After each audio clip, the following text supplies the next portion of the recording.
दोस्तों, मैं अवधेश शुक्ला मां शारदे टीचिंग क्लासेस पर आप सभी का स्वागत करता हूं। आज कक्षा 11वीं की भौतिकी का टॉपिक लेकर आया हूं, आवेग। अब सबसे पहले हम देखेंगे कि आवेग क्या है, फिर आवेग का एसआई मात्रक क्या होता है, इसका विमीय सूत्र कैसे ज्ञात करते हैं, फिर आवेग का व्यावहारिक जीवन में उपयोग क्या क्या है। तो सबसे पहले चलते हैं, आवेग क्या है। आवेग क्या है, ये हमारा प्रश्न है। आवेग क्या है? तो लिखेंगे, जब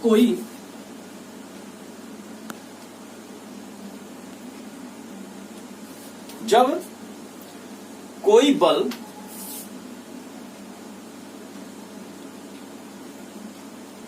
किसी वस्तु पर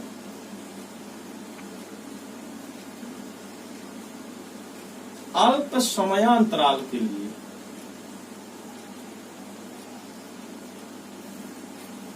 जब कोई बल किसी वस्तु पर अल्प समयांतराल के लिए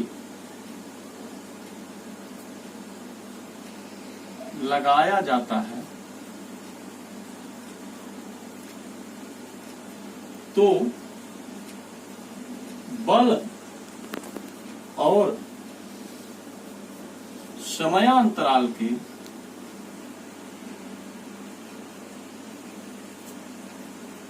गुणनफल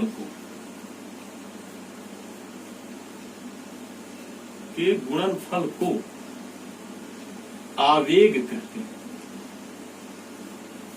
जब कोई बल किसी वस्तु पर अल्प समयांतराल के लिए लगाया जाता है तो बल और समयांतराल के गुणनफल को आवेग कहते हैं। आवेग को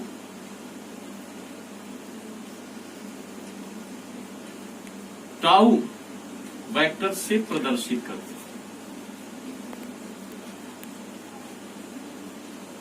तो पर अल्प समयांतराल के लिए लगाया जाता है तो बल और समयांतराल के गुणनफल को आवेग कहते हैं। आवेग को टाउ वेक्टर से प्रदर्शित करते हैं। सूत्र के रूप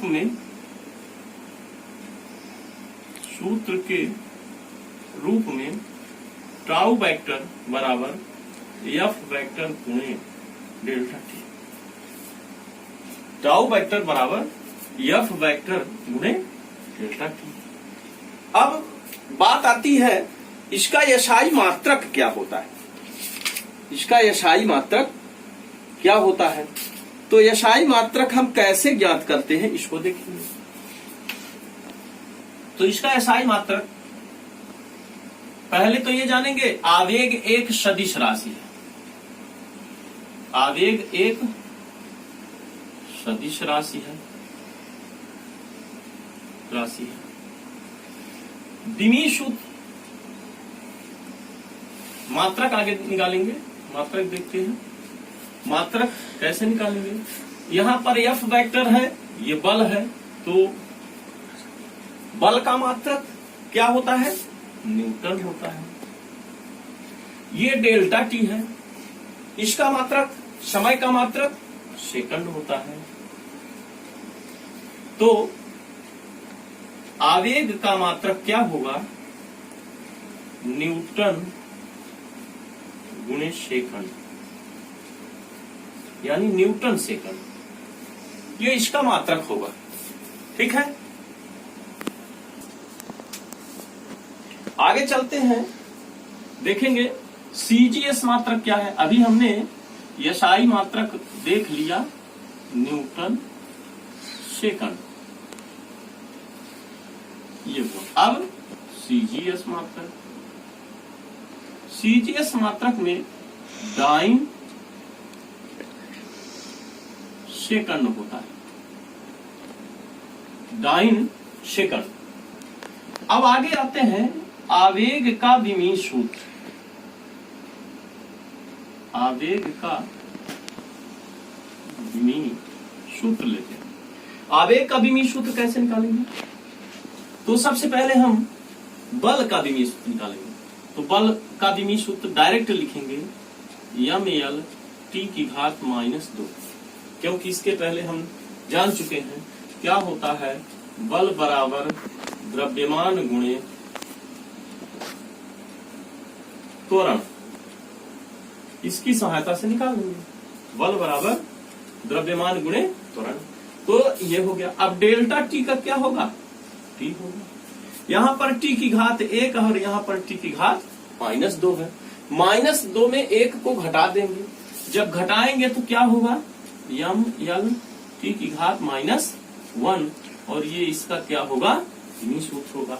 यानी यहां जो घात दी हुई है -2 और ये घात, तो -2 + 1 = 1, यानी यहां पर अब -2 चूंकि ऋणात्मक संख्या है तो बड़ी संख्या में छोटी संख्या का चिन्ह लगेगा, तो ऋण 1 आ जाएगा। और यहाँ पर हमने क्या लिख दिया, टी की घात -1, यानी आवेग का जो विमीय सूत्र प्राप्त होता है वह क्या हुआ, यम यल टी की घात -1।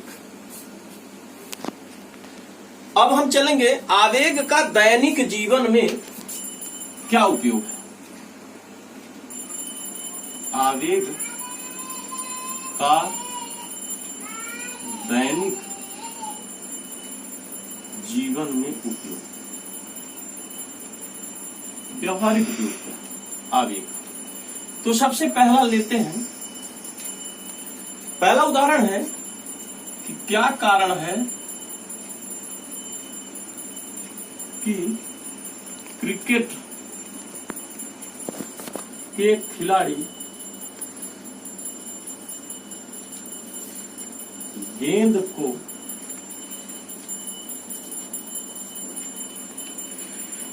पकड़ते समय अपने हाथ पीछे की ओर खींच लेते हैं, क्या कारण है कि क्रिकेट के खिलाड़ी गेंद को पकड़ते समय अपने हाथ पीछे की ओर खींच लेते हैं। इसका कारण यह है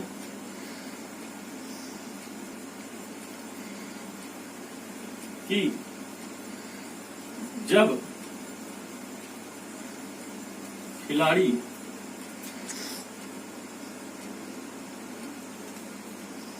अपना हाथ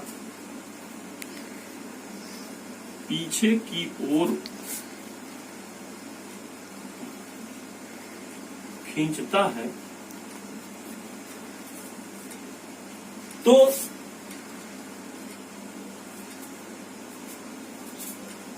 समयांतराल डेल्टा टी का मान बढ़ जाता है, जिससे एफ वेक्टर बराबर डेल्टा पी वेक्टर अपान डेल्टा टी का मान कम हो जाता है और खिलाड़ी के हाथों में चोट नहीं लगती है। देखिए क्या कारण है कि क्रिकेट के खिलाड़ी गेंद को पकड़ते समय अपने हाथ पीछे की ओर खींच लेते हैं। इसका कारण क्या है कि जब खिलाड़ी अपना हाथ पीछे की ओर खींचता है तो हाथ खींचते समय कुछ समय लग जाता है, यानी डेल्टा टी का मान बढ़ जाता है। ये डेल्टा टी क्या है, समय है, यानी समय का मान बढ़ जाता है, जिसके कारण बल एफ का मान घट जाता है। यानी बल के मान में क्या होता है, परिवर्तन होता है और बल का मान क्या हो जाता है, घट जाता है, जिससे खिलाड़ी के हाथों में चोट नहीं लगती है। इसी प्रकार कुछ और उदाहरण है, जैसे दूसरा उदाहरण है कि सर्कस के कलाकार जाली या मोटे गद्दे पर कूदते हैं। इसका कारण क्या है कि जब वह जाली या मोटे गद्दे पर कूदते हैं तो जो गद्दा या जाली होती है वो स्पंज की तरह कार्य करती है। और स्पंज की तरह कार्य करने के कारण नीचे की ओर दबती है, जिससे जब वस्तु उस पर गिरती है तो वह नीचे की ओर दबने के कारण कुछ समय नीचे की ओर दबने में लगा देती है, जिससे समयांतराल का मान बढ़ता है और बल F का मान घट जाता है, जिससे कलाकार के पैरों में चोट लगने की संभावना कम होती है। इसी प्रकार कांच या मिट्टी के बर्तन को पक्की जमीन पर गिराने पर वह तुरंत टूट जाते हैं, किंतु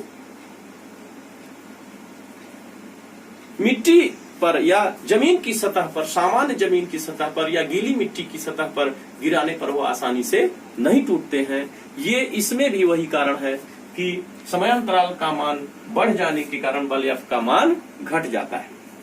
तो ये कुछ उदाहरण व्यावहारिक जीवन में या दैनिक जीवन में आवेग के हैं।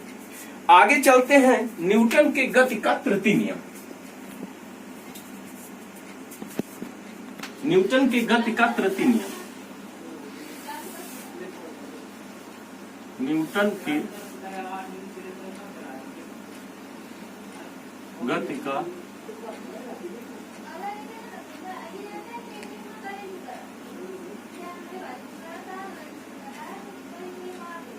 न्यूटन के गति का तृतीय नियम। न्यूटन के गति का तृतीय नियम क्या है? प्रत्येक क्रिया के बराबर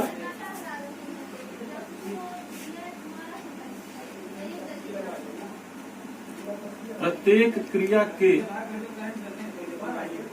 बराबर विपरीत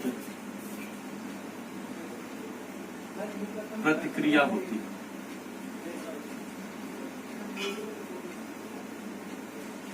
प्रत्येक क्रिया के बराबर विपरीत प्रतिक्रिया होती है, अतः इसे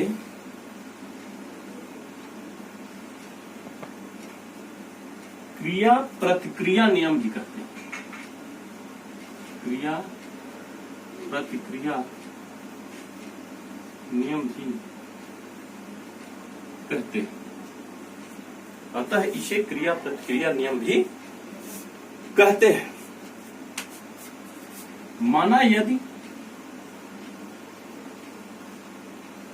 दो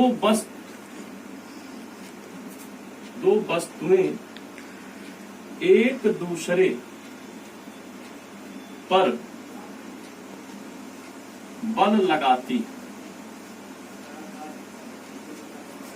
माना यदि दो वस्तुएं एक दूसरे पर बल लगाती हैं तो पहली वस्तु द्वारा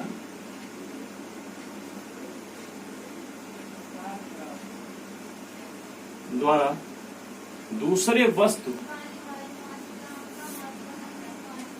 पर लगाया गया बल, पहली वस्तु द्वारा दूसरे वस्तु पर लगाया गया बल F वेक्टर 2m तथा दूसरी वस्तु द्वारा पहली वस्तु पर लगाया गया बल F12 वेक्टर हो तो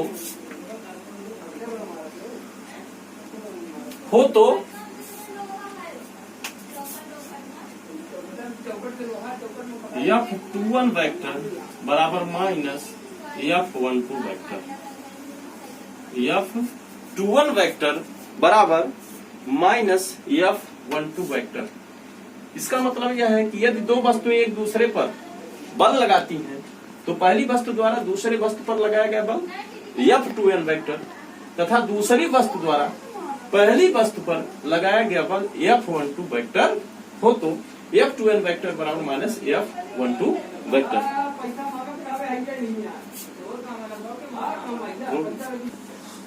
न्यूटन की गति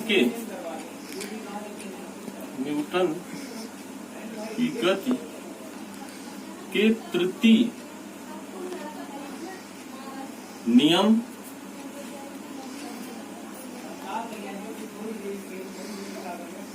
का उदाहरण।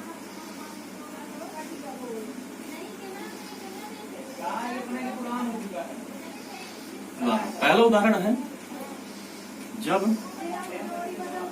राइफल से गोली चलाई जाती है तो वह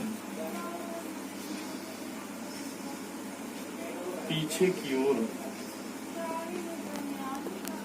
धक्का मारती है। इसका क्या कारण है कि जब राइफल से गोली चलाई जाती है तो पीछे की ओर धक्का मारती है? इसका कारण यह है कि जब इसमें न्यूटन के गति के तृतीय नियम का प्रयोग होता है। न्यूटन के गति का तृतीय नियम कहता है कि जितने वेग से गोली आगे की ओर चलती है ठीक उतने वेग से वह पीछे की ओर धक्का लगाती है। यही कारण है कि इसके विपरीत जब गोली आगे की ओर छूट जाती है तो वह ठीक उसके विपरीत दिशा में उतनी ही बल लगाती है और उतने ही वेग से वह पीछे की ओर धक्का मारती है। यही कारण है कि यह न्यूटन की गति के तृतीय नियम का पालन करती है।